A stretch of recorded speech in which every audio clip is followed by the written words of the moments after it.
বলে মাফ করে দেওয়ার আমি কেউ না। চারদিকে শত শত মানুষের ভিড়, মাঝখানে বসে আছেন গ্রামের মাতব্বররা। সেখানে এক বাক প্রতিবন্ধী কিশোরীকে বিবস্ত্র করে ধর্ষণ চেষ্টার অভিযোগে অভিযুক্ত ব্যক্তিকে শাস্তি হিসেবে 20টি জুতার বাড়ি দেওয়া হচ্ছে।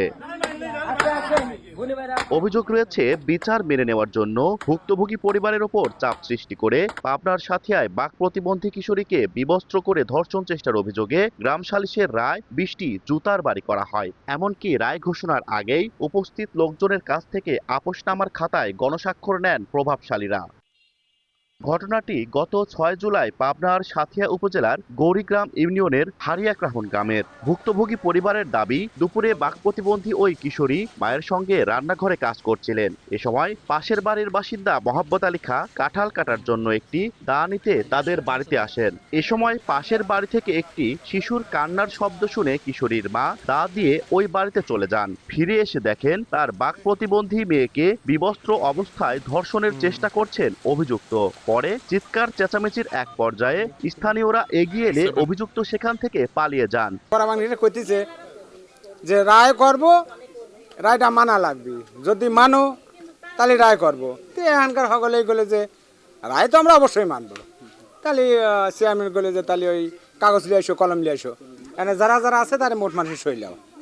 মোট মানুষের সই নিল, আমি দেখলাম যে রায় হুন্দিয়ে লাগিয়ে যাবে। যে বলে যে ওই 20টি জুতোর বাড়ি, 20টি জুতোর বাড়ি কিরা দিবি, 2 শহীদার দিবি। এটা তো সঠিক না, আমি তো বলছি যে এটা সঠিক না। এটা আইনের বাইরে কাজ হয়েছে, আইনগতভাবে এটা হয় নাই আর কি। অবশ্যই এটা খারাপ কাজ, সমাজের জন্য একটা বাজে একটা উদাহরণ। আর এটা থানাতে গিয়ে কোনোভাবে যদি সরকারের আইনগতভাবে বিচার হতো তাহলে সেটা ভালো হইতো। 2-4টে জুতার বাড়িতে তো তার শাস্তি হয় না, ঠিক আছে, তার শাস্তির থেকে বেশি কিছু হওয়ার দরকার। জুতার বাড়িতে, খালি জুতার বাড়িতে তার শাস্তি, এটা সঠিক হয় নাই। এ ঘটনায় 12 জুলাই গ্রামের প্রভাবশালীদের উদ্যোগে সালিশ বৈঠক বসে। একই সঙ্গে থানায় না যাওয়ার জন্য চাপ দেওয়া হয় ভুক্তভোগী পরিবারের উপর। এদিকে সালিশের ভিডিওটি সামাজিক যোগাযোগ মাধ্যমে ছড়িয়ে পড়লে বিষয়টি নজরে আসে পুলিশের। পরে ভুক্তভোগী পরিবারের লিখিত অভিযোগের ভিত্তিতে সাথিয়া থানায় মামলা দায়ের করা হয়। নাসির খা বললো, এই আসামির মামা শ্বশুর বলল যে আমরা শুনি জানি দিচ্ছি, এটা নিয়ে থানায় যাওয়ার দরকার নাই। তো আমরা দেখলাম যে গ্রামে তো বসত করা লাগবে, বুঝছেন। প্রভাবশালীর কারণেই তো বারবার আমাকে বাধা দিচ্ছে যে আপনাকে আমি বিচারে হানথানি করে দিচ্ছি, ওদিকে যাওয়ার প্রয়োজন নাই।